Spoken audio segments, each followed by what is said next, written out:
மாதா தொலைக்காட்சியின் இனியதயங்களே அனைவருக்கும் வணக்கம். என்னுயிரே என்னுயிரே கலக்கம் கொள்ளாதே, காலமெல்லாம் காக்கும் தேவன் உன்னோடுதான் உன்னோடுதான் என்ற ஒரு அருமையான பாடலோடு உங்களை சந்திப்பதில் பெருமகிழ்ச்சி அடைகிறேன்.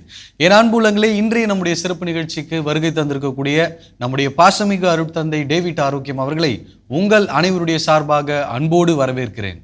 வணக்கம் ஃபாதர். வணக்கம் வணக்கம் தம்பி, நல்லா இருக்கீங்க? நல்லா இருக்கேன் ஃபாதர், நீங்கள் எப்படி இருக்கிறீங்க ஃபாதர்? சூப்பராக இருக்கேன். சிறப்பு. அப்புறம் ஷூலாம் ரொம்ப புதுசாக இருக்குது.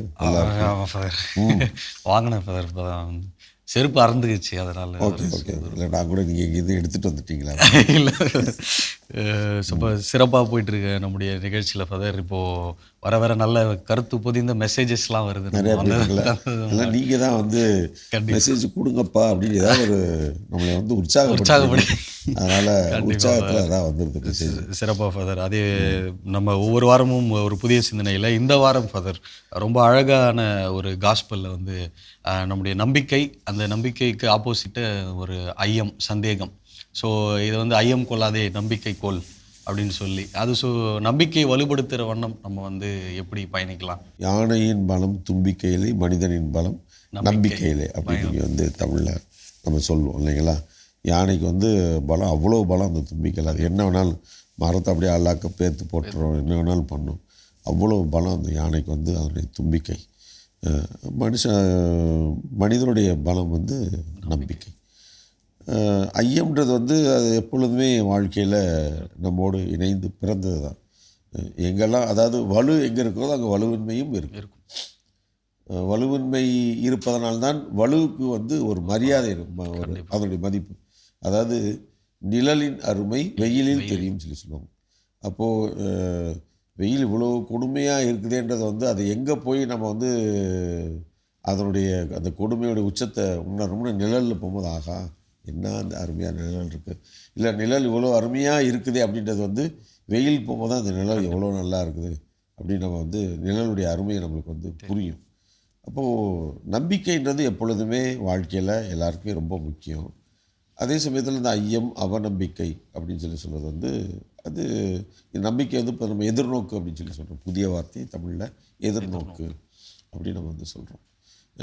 அதாவது ஒன்றை நோக்குவது என்பது அதனை அதனை அதனை அதனை நோக்கி நடப்பது, அதனை எதிர்த்து அதை எதிர்கொண்டு சென்று அதனை பெற்றுக்கொள்வதற்கு அடைவதற்கான முயற்சிகளை செய்வது நம்பிக்கை. அதை வந்து தமிழில் வந்து, ஏன்னா நம்பிக்கை அவநம்பிக்கை என்பது, நம்பிக்கை என்பது தமிழ் சொல் இல்லை என்று சொல்கிறார்கள் தமிழ் ஆய்வாளர்கள், அறிஞர்கள்லாம் சொல்கிறாங்க. அதான் எதிர்நோக்கு. நாம் ஒன்றை நோக்கி பயணிப்பதை நாம் எதிர்கொண்டு நாம் பயணிக்கிறோம், அதை அடைந்து விடுவோம் என்ற ஒரு எண்ணத்தோடு முனைப்போடு செல்கிறோம். அதுதான் எதிர்நோக்கு என்று சொல்கிறார்கள். அதனால் இரண்டுமே வாழ்க்கையில் நல்லது கீழே எல்லாமே வாழ்க்கையில் இருக்கக்கூடிய விடயங்கள் தான். அதை வந்து நம்ம அதை நினைத்து அங்கலாய்ப்பதோ அல்லது அதை நினைத்து என்னடா அப்படின்றத நம்ம வந்து சோர்ந்து போக வேண்டிய தேவையும் இல்லை, அவசியம் இல்லை. போராடுவது தான் வாழ்க்கையே, போராட்டம் அப்படியெல்லாம் வந்து நிறையெல்லாம் சொல்லியெல்லாம் கேள்விப்பட்டோம். நம்ம வாழ்க்கையை நம்ம பார்க்குறோம். இது சொல்லி கேள்விப்படுவது ஒன்று, நம்ம வாழ்க்கையை நம்ம வந்து பின்னோக்கி பார்க்கும்போது நமக்கு தெரியும் நம்ம எங்கே இருந்தோம், இன்றைக்கி எங்கே இருக்கிறோம், நம்ம எப்படி இருந்தோம், இன்றைக்கி எப்படி இருக்கிறோம், நம்ம வந்து எந்த அளவுக்கு வந்து பின்னோக்கி இருந்தோம், எந்த அளவுக்கு முன்னோக்கி இருக்கிறோம், எந்தெந்த விதத்தில் நம்ம வந்து முன்னேறி இருக்கிறோம், எந்தெந்த விதத்தில் வாழ்க்கையில் வந்து இன்னும் நாம் உயர்ந்து இருக்கிறோம் என்று பல காரியங்களை நாம் சற்று அமர்ந்து யோசிக்கின்ற பொழுது இந்த நேர்மறையான காரியங்கள் நம்ம வந்து எப்பொழுதுமே வந்து சேரும். எதிர்மறையான காரியங்கள் வந்து நம்ம வந்து யோசிக்கணும் தேவையில்லை, நம்மளை அறியாமலே முன்னாடி வந்து நிற்கும். அதுக்கு நீங்கள் உட்காந்து ரூம் போடணும்னு தேவையில்லை, ரூம் போடாமலே அசால்ட்டாக அது முன்னாடி வந்துடும். ஏன்னா நீங்கள் பாருங்களேன், ஒரு செய்தி என்று சொன்னால் நேர்மறையான செய்தி மக்களிடம் சென்றடைவதற்கு ரொம்ப திக்கி திணறும், அது போகாது. மக்களுக்கு அதில் வந்து பெரிய ஆர்வம்லாம் கிடையாது. ஆனால் எதிர்மறையான விடயங்கள் அப்படின்னு சொன்னால் உடனே வந்து, உதாரணத்துக்கு வந்து மாதா தொலைக்காட்சி ஆரம்பித்த அதனுடைய 1ஆம் ஆண்டு நிறைவு சேலத்தில் வந்து அதற்கு ஒரு கொண்டாட்டம் பல இடங்களில் நடந்தது. எல்லா மறை மாவட்டங்களிலும் அந்த கொண்டாட்டங்கள் நடந்தது. சேலத்தில் அப்போ சேலத்தில் நமது ஆயர் சிங்கராயர் அவர்கள் என்ன சொன்னாங்கன்னா, இது வரைக்கும் 1 வருஷம் நடத்திட்டோம், இனிமேலும் இது நடக்க வேண்டும் என்று சொன்னால், சரியான பாதையில் இதோடு இன்னும் வெற்றிகரமாக நடக்கணும்னா உங்களுடைய ஆதரவு கண்டிப்பாக அது இல்லாமல், கடவுளுடைய பராமரிப்பு, உங்களுடைய ஆதரவு ரொம்ப ரொம்ப முக்கியம்.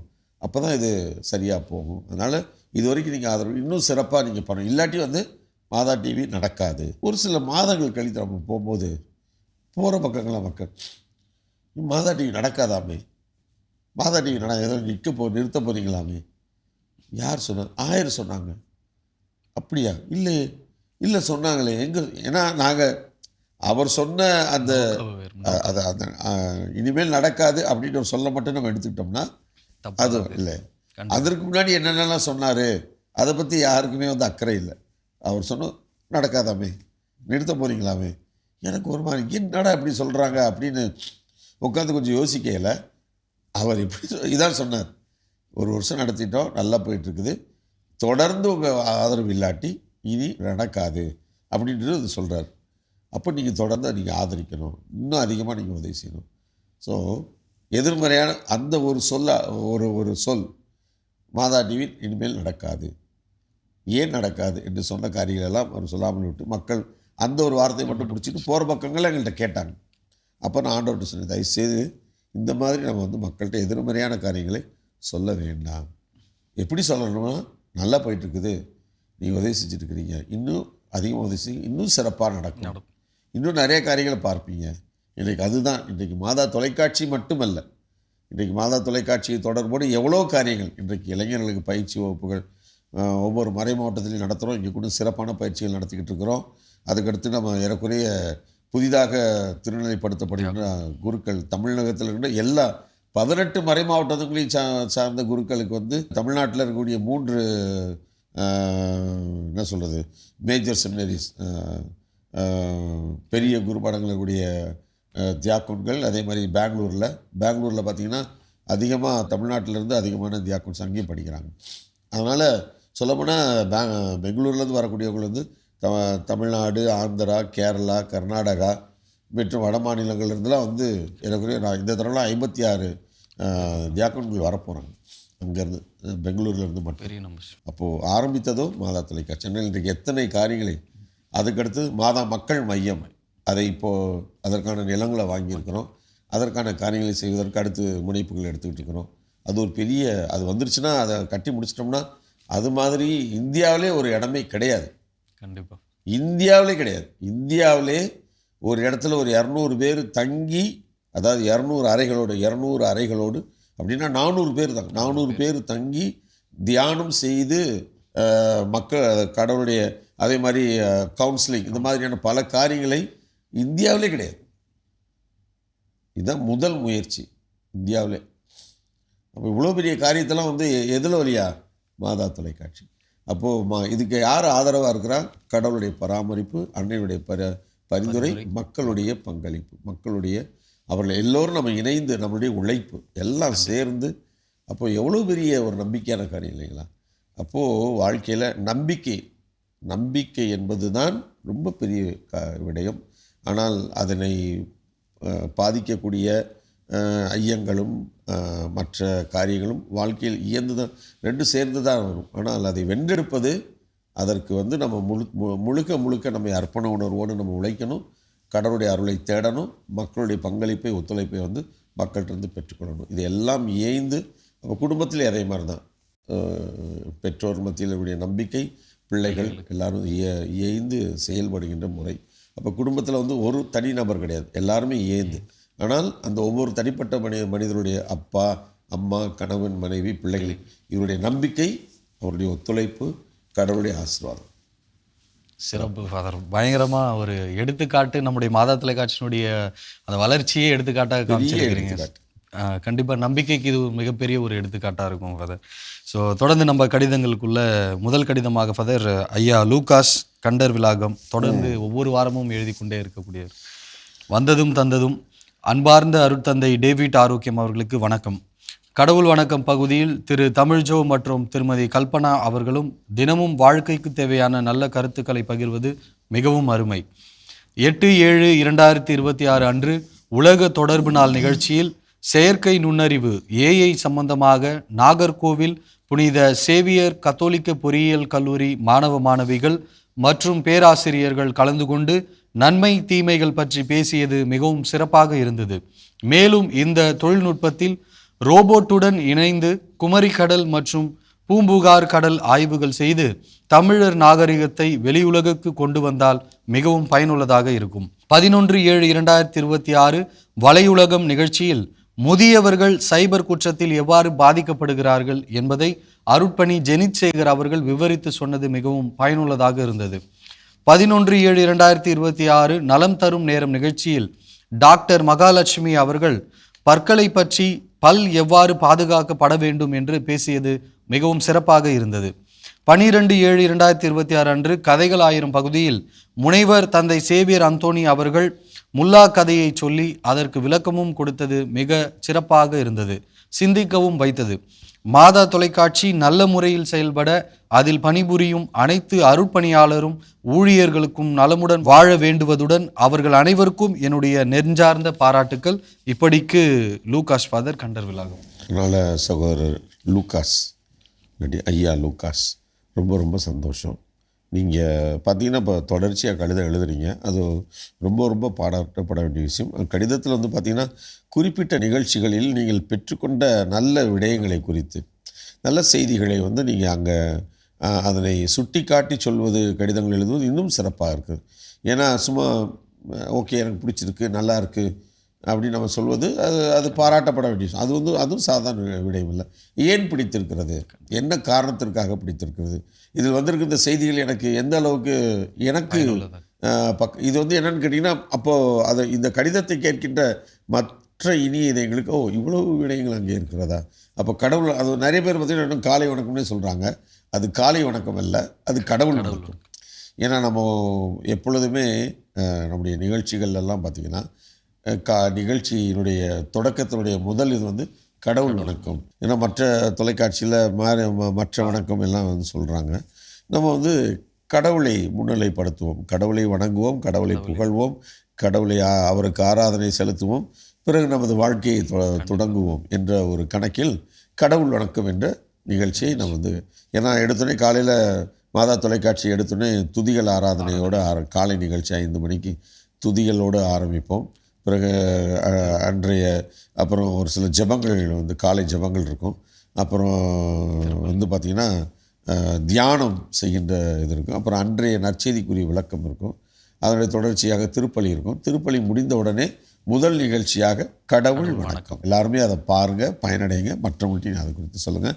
எனவே சகோதரர் லூக்கா அவர்களுக்கு எனது மனம் நிறைந்த பாராட்டுகளும் நன்றியும், கடவுளில் ஆசீர்வாதம். அடுத்ததாக நம்முடைய ஆரோக்கியராணி ஃபெலிக்ஸ் சேவியர் ஃபாதர் செங்கல்பட்டுல இருந்து, இல்லந்தோறும் இறையாட்சியை கொண்டு வரும் மாதா தொலைக்காட்சியின் அனைத்து அருட்தந்தையர்களுக்கும் மற்றும் பணியாளர்களுக்கும் என் அன்பான வணக்கங்கள். கடவுள் வணக்கம் பகுதி எப்பொழுதும் போல் மிக சிறப்பாக உள்ளது. குறிப்பாக 11/6/2026 அன்று குழந்தைகளை அடிக்கக்கூடாது என்ற கருத்து பகிர்வு பயனுள்ளதாக இருந்தது.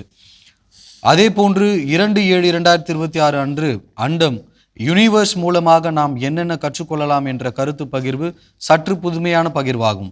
தமிழ்ஜோ மற்றும் டீமிற்கு மனமார்ந்த பாராட்டுக்களும் வாழ்த்துக்களும்.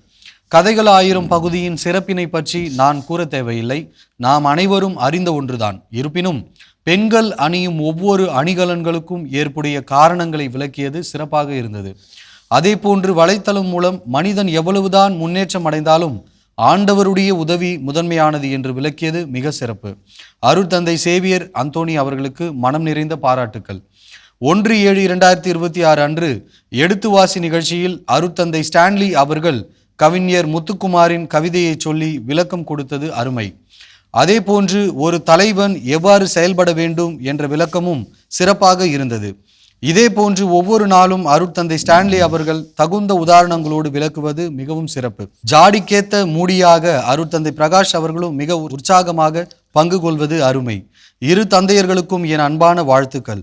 3/7/2026 அன்று புனித அந்தோணியார் ஆலயம் மேட்டுப்பாளையம் ஆலய திருப்பலியில் அருட்தந்தையின் மறையுரையில் தோமையாரின் ஐயத்தை பற்றி மிக அழகாக இயல்பாக விளக்கினார்கள். அருட்தந்தைக்கு நன்றிகள். வாழ்வு தரும் இறைவார்த்தை பகுதியில் அருட்தந்தையர்கள் கூறும் விளக்கங்களை கேட்டு அதன் பின்னர் ஞாயிற்றுக்கிழமை பூசை பார்க்கும் பொழுது எல்லா இறைவசனங்களும் நன்கு மனதில் பதிகிறது.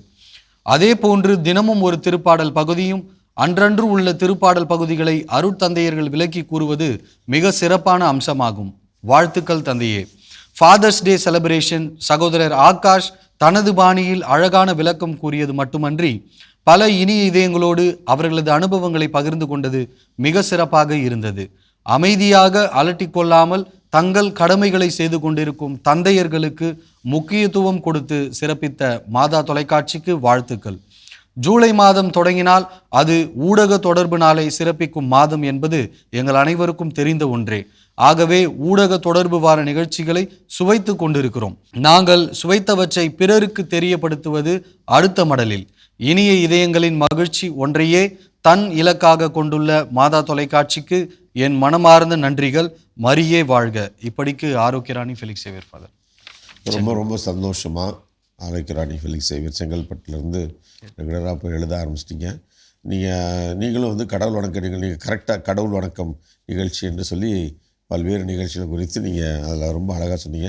எனக்கு ரொம்ப என்னை தொட்ட நேரம்னா இந்த ஊடக வாரம் ஜூலை மாதம் என்று சொன்னாலே ஊடக தினத்திற்குரிய மாதம் என்று நீங்கள் அதை கோடிட்டு காட்டியது எனக்கு ரொம்ப சந்தோஷமாக இருந்துச்சு. ஏன்னு கேட்டிங்கன்னா 1963 முதலாக உலகிலேயே இந்த உலகத்திலேயே ஒரு நாளை இந்த தினத்திற்கான ஒரு நாள் என்று சொல்லி குறிப்பிட்டு கொண்டாட ஆரம்பிக்கப்பட்டது நமது கத்தோலிக்க திருவைதான். அதுதான் ஊடக தொடர்பு நாள், தொலைத்தொடர்பு நாள், ஊடக தொடர்பு நாள், சமூக தொடர்பு நாள்.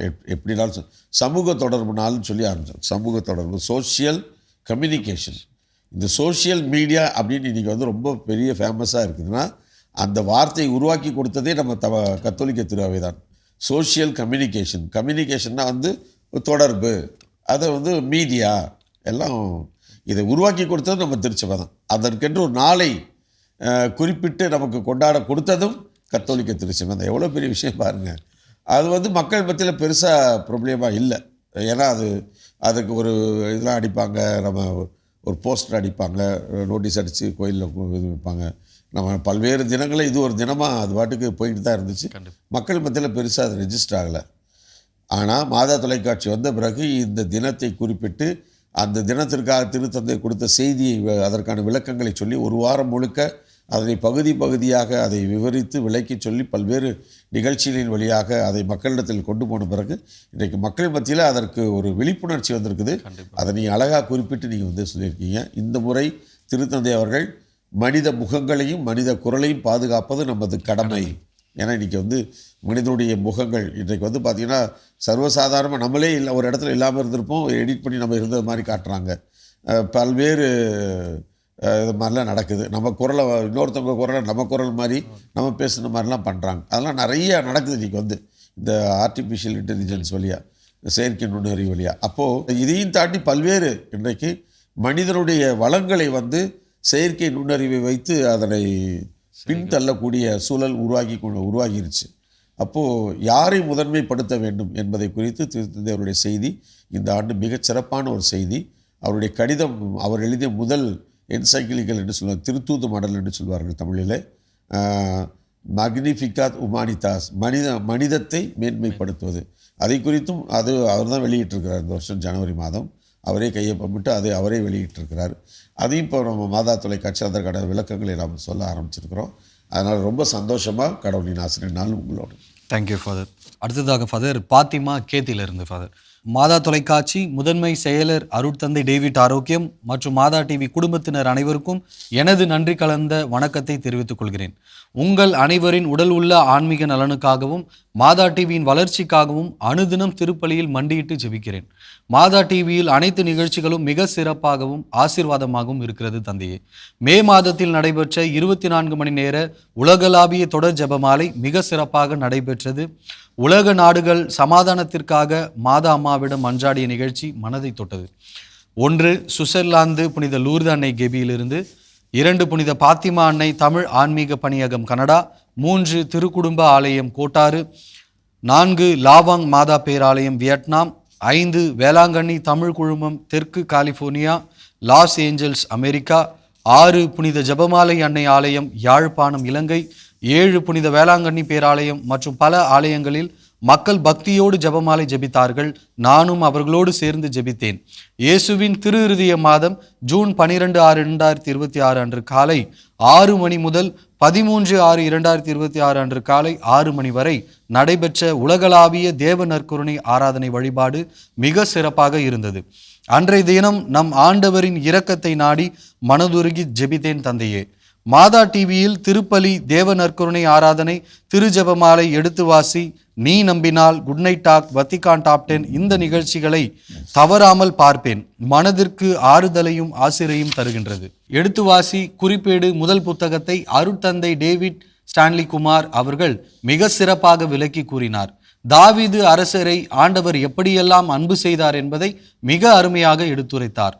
நம் ஆண்டவர் தமக்கு அஞ்சி நடக்கும் ஊழியர்களை எப்படியெல்லாம் காப்பாற்றுகிறார் என்பதை தெளிவாக கூறினார். 60வது உலக தொடர்பு நாளை ஒரு வாரம் முழுவதும் இரவு 9 மணிக்கு விடாமல் பார்த்தேன். ஆண்டவர் கொடுத்த சுய அறிவையும் ஞானத்தையும் நம்பாமல் ஏஐ என்ற நுண்ணறிவு கருவியை நம்பி ஏமாறக்கூடாது என்பதையும், அதன் நன்மை தீமைகளை பல கல்லூரி மாணவ மாணவியர் பேராசிரியர்களின் கலந்துரையாடல் வழியாக நன்றாக விளக்கி கூறினார்கள். மிக சிறப்பான நிகழ்ச்சி. 1. மாதா டிவி அன்பையும் ஆறுதலையும் அள்ளித்தரும் தாயின் மடி.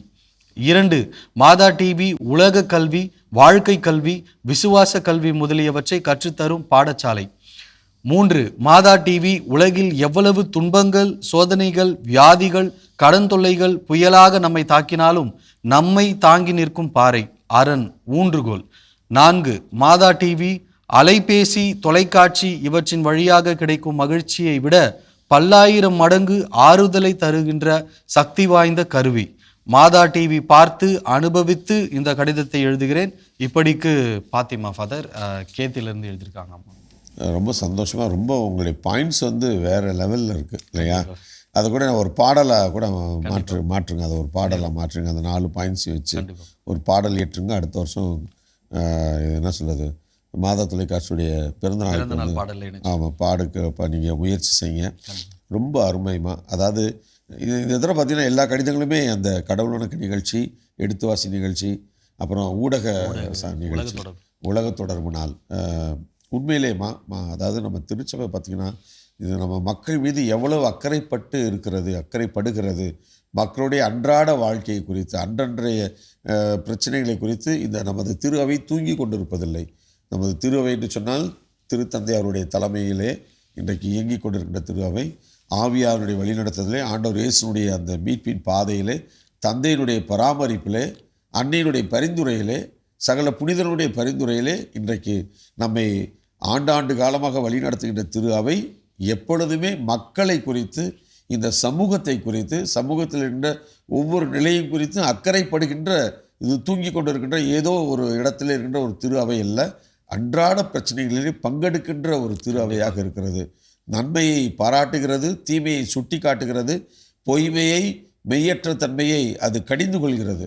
திருத்தந்தை லியோ அவர்கள் பார்த்திங்கன்னா பல்வேறு அவலங்கள் நடக்கின்ற சமயத்தில் அவர் சும்மா இருக்கலை, தைரியமாக சொல்கிறார். நான் திருமுழுக்கு யோவானை போன்று நான் தைரியசாலி, உண்மையை நான் உண்மை என்று தான் சொல்கிறேன், பொய்யை பொய் என்று சொல்வேன், எனக்கு யார் மேலேயும் பயம் இல்லை. நற்செய்தி என்ன சொல்கிறதோ, திருவிவிலியம் என்ன சுட்டி காட்டுகிறதோ அதை நான் கடைபிடிக்கிறவன், அவ்வளோதான். திருவிவிலியம் கற்றுத்தருகின்ற பாடத்தை ஏன்னா யாருக்கும் எந்த பயமும் கிடையாது. யாராக இருந்தாலும் எனக்கு எந்த பயமும் கிடையாது. யாரும் என்னை ஒன்றும் பண்ண முடியாது. ஏனென்றால் நான் கடவுளுடைய ஊழியன். என்னை யாரும் பயன்படுத்த முடியாது. எனக்கு எந்த பயமும் கிடையாது. உண்மையை சொல்லுவேன். விவிலியம் கற்றுத்தரும் இந்த பாடத்தை நான் கடைபிடிப்பேன். பாருங்கள் எவ்வளோ பெரிய விஷயம், எவ்வளோ பெரிய திரு அவையில் நம்ம எல்லாரும் அங்கத்தினராக இருக்கிறோம் அப்படின்னு நினச்சி நம்மலாம் பெருமை கொள்ளணும். சும்மா நம்ம ஆள்கள்லாம் எதையும் தெரியாமல் புரியாமல் என்ன பெரிய திருச்சபை, என்ன பெரிய போப்பானவர், என்ன பெரிய ஆயர்கள், என்ன பிஷப்ஸு, இந்த பங்கு சாமியார் சரியில்லை, அவங்க சரியில்லை, இவங்க சரியில்லை, நமக்கு வாய்க்கு வந்தபடி பேசுகிறோம். அது என்னென்னா நம்முடைய அறியாமை. இந்த மனித சமூகத்தில் எல்லாரும் இருக்கிறோம், அதனால் இங்கே எல்லாருமே புனிதர்களாக. ஆனால் எந்த திரு அவையை நாம் சார்ந்து இருக்கிறோம், எப்படிப்பட்ட ஒரு திரு அவை, இந்த மக்கள் மீது அக்கறை கொண்ட தாய் போன்ற ஒரு திரு அவை, நம்ம ஆண்டவர் இயேசு கட்டி எழுப்பிய திரு அவை. அந்த திரு அவையில் நம்மலாம் அங்கத்தினராக இருக்கணும். இங்கே குறைகள் இருக்கும், யூதாஸும் இருப்பாங்க, அங்கே பேதுருவும் இருப்பார், யோவானும் இருப்பாங்க, எல்லாரும் தாங்க இருப்பாங்க. எல்லாரையும் ஏற்று நாம் அங்கீகரித்து நம்ம வழி நடத்தணும். அங்கே ஆண்டவரை முன்னிலைப்படுத்தி நம்ம வந்து நடக்கிறோம். ஆவியானுடைய வழி நடத்துதலை நாம் ஏற்றுக்கொள்கிறோம். அன்னையினுடைய பரிந்துரை, அவரோடு அன்னை மரியாதையோடு இணைந்து ஜெபித்த ஒரு திரு அவையில் தான் நம்மளும் வந்து இருக்கிறோம். அப்போ குறைகளை மட்டுமே நாம் பார்க்காமல் நிறைகளை எவ்வளவு அழகான ஒரு திரு அவையில் நாம் அங்கத்தினராக இருக்கிறோம் என்பதை நாம் அத்தனை பேரும் யோசித்து பெருமைப்பட வேண்டும். இந்த திரு அவைக்கு நீங்கள் எல்லாம் சொல்கிறீங்க இல்லையா, உங்களுக்காக நாங்கள் மண்டிட்டு ஜெபித்தோம். இன்றைக்கு வந்து நீங்களாம் செய்கின்ற ஜெபத்தினால்தான் மாதா தொலைக்காட்சி இவ்வளவு உயர்ந்திருக்கிறது. அதை நீங்கள் எந்த விதமான ஐயமும் தேவையில்லை. நீங்கள் அனைவரும் சேர்ந்து செய்கின்ற ஜெபம் அது எவ்வளோ வல்லமையாக இருக்குது. நீங்கள் அத்தனை பேரும் இணைந்து தருகின்ற ஆதரவு, ரெண்டும் தொடக்க திருச்சபையிலேருந்து அதான் நடக்குது. நீங்கள் திருத்தூதர் பணி எடுத்து வாசிங்க, அங்கே இல்லாதவர் யாருமே கிடையாது. இருக்கிறவங்க எல்லாத்தையும் ஒன்றா போட்டு எல்லோரும் பகிர்ந்து வாழ்ந்தார்கள். வாசிங்க. திரு அவை அப்படி வளர்ந்து இருக்கிறது, அப்படி பாதுகாத்து இருக்கிறது. சும்மா கிடையாது நம்ம திரு அவை. இன்றைக்கும் அதை தான் செய்கிறோம். மற்ற நாடுகளில் இருக்கிறவங்க வந்து தன்னிடத்தில் இருப்பதை பகிர்ந்து இல்லாதவர்களோடு பகிர்ந்து. இன்றைக்கி பல்வேறு கண்டங்களில் பல்வேறு பிரச்சனைகள். நம்ம திரு அவை சும்மா இருக்கிறதில்ல. நம்ம பங்கில் எடுங்க. நம்ம தமிழ்நாட்டில், இந்தியாவில் ஏதாவது உலகத்தில் எங்கேயா பிரச்சனை உடனே வந்து அதற்கு ஒரு நிதியை திரட்டுறோம், அதை கொண்டே உதவி செய்கிறோம், அவங்கள பாதுகாக்கிறோம், அவங்களுக்கான உதவிகளை செய்கிறோம். இதுதான் நமது திரு அவை. அதை தான் கற்றுத்தருது. அதை தான் நம்ம வந்து பார்க்கணும். இவர் சரியில்லை, அவர் சரியில்லை, அவங்களுக்காக ஜெபிங்க. எத்தனை பேர் நம்ம அதை இன்றைக்கி சொல்கிறீங்க மாதா தொலைக்காக ஜெபிக்கணும். அதே மாதிரி நம்ம திருத்தந்தைக்காக ஜெபிங்க, உங்களுக்கு பங்கு தந்தைக்காக ஜெபிங்க, தந்தையர்களுக்காக. அருத்தந்தை யார்? இந்த அருத்தந்தையர்களாம் வானத்துலேருந்து குதிச்சிட்டாங்களா? நம்ம வீட்டிலேருந்து பிறந்த பிள்ளைங்க தானே. துறவரத்தார்னா யார்? எங்கேருந்து குதிச்சாங்களா? நம்ம வீட்டிலேருந்து வந்தவங்க தானே. ஜெபிங்க. உங்கள் பெத்த பிள்ளைகள் நீங்கள் ஜெபிக்கிற மாதிரி உங்கள் அருத்தந்தைகளுக்காக ஜெபிங்க. எல்லாரும் அவர்களாம் வந்து மீண்டு வரணும். இன்னும் தவறி போனவர்கள் மந்தையில் சேரணும். ஜெபிங்க. போதுமா? சிறப்பாக இருந்துச்சு. சிலிர்க்க வைத்தது. ஒரு அருமையான உயிரோட்டம் உள்ள ஒரு திருவையில் நம்ம பயணிக்கிறோம். அதனால எல்லாருக்கும் ஜெபிங்க, தொடர்ந்து பயணிங்கிற ஒரு அருமையான சிந்தனையோடு முடிச்சிருக்கோம் ஃபாதர். ரொம்ப நன்றி உங்களுடைய தொடர்ந்து இனியதைகளுக்காக ஜெபித்து நம்ம இனியதைகளே, நான் எப்பொழுதும் சொல்வது போல் மாதா தொலைக்காட்சிக்காக ஜெபிக்க மறக்காதீங்க. ஜெபிக்கிறீங்க, அதே மாதிரி தொடர்ந்து ஜெபிங்க. மாதா தொலைக்காட்சிக்கு உங்களது ஆதரவை, பங்களிப்பை, உங்களால் முடிந்த பங்களிப்பை நீங்கள் செய்வதற்கும் மறக்க வேண்டாம். கண்களை மூடி மன்றாடுவோம். எங்கள் அன்பை உருவான இயேசு ஆண்டவரே, எங்களது தாய் திருநாட்டிலே இருக்கின்ற அத்தனை இளைஞர்களையும் இளம் பெண்களையும், படித்து வேலையில்லாமல் வேலை தேடிக்கொண்டிருப்பவர்களையும், படிப்பிற்காக போராடுபவர்களையும் நாங்கள் ஒப்புக் கொடுக்கிறோம். ஆண்டவரே, நல்ல ஒரு சுமூகமான நிலை எமது நாட்டிலே வர வேண்டும். இளைஞர்கள் எதிர்பார்த்திருக்கின்ற ஒளிமயமான எதிர்காலம் அவர்களுக்கு அமைய வேண்டும். அவர்கள் படித்து வாழ்க்கையில் முன்னேறி தங்களது குடும்பத்தையும் தாய் திரு நாட்டையும் அவர்கள் தாங்கிக் கொள்கின்ற தூண்களாக அவர்கள் மாறுவதற்கு நீரே ஒரு நல்லதொரு நிலையை உருவாக்கி, மக்கள் மத்தியிலே, நாட்டு தலைவர்கள் மத்தியிலே நல்லதொரு உடன்பாடை உருவாக்கி, இந்த நாடு இன்னும் உயர முன்னேற எல்லோரும் எங்கள் சகோதர சகோதரிகளாய் இணைந்து வாழ நீரே எங்களுக்கு உமது ஆற்றலை, வல்லமையை எங்களுக்கு நிறைவாக தாரும். எங்கள் அன்பு அன்னையே, ஆரோக்கியத்தாயே, உமது பிள்ளைகளுக்காக பரிந்து பேசுங்கள் அம்மா. என்று வாழும் உயிருள்ள இறைவன், தந்தை, மகன், தூய ஆவியார் நம் அனைவரையும் நிறைவாக ஆசீர்வதிப்பாராக. ஆமென். Thank you father. நன்றி. என் அன்பு உள்ளங்களே, ஒவ்வொரு வாரமும் நீங்கள் தொடர்ந்து அயராது எழுதி கொண்டே இருக்கக்கூடிய ஒவ்வொரு கடிதங்களும் எங்களுக்கு மிகுந்த உற்சாகத்தையும் உத்வேகத்தையும் அளிக்கும் நான் சொல்லலாம். தொடர்ந்து உங்கள் கடிதங்களை எழுதி அனுப்ப வேண்டிய மின்னஞ்சல் முகவரி info@madatv.in. தொடர்ந்து உங்கள் கடிதங்களை எழுதி அனுப்ப வேண்டிய தபால் முகவரி வந்ததும் தந்ததும் மாதா தொலைக்காட்சி, எண் 150 லஸ்கோவில் சாலை, மயிலாப்பூர், சென்னை 600400. இனியதே, மீண்டும் வந்ததும் தந்ததும் நிகழ்ச்சியில் உங்களை சந்திக்கும் வரை அன்போடு உங்களிடமிருந்து விடைபெறுவது நான் உங்கள் போஸ்கோ மற்றும் அருட்தந்தை டேவிட் ஆரோக்கியம். இயேசுவுக்கே புகழ், இயேசுவுக்கே நன்றி, மரியே வாழ்க. நன்றி.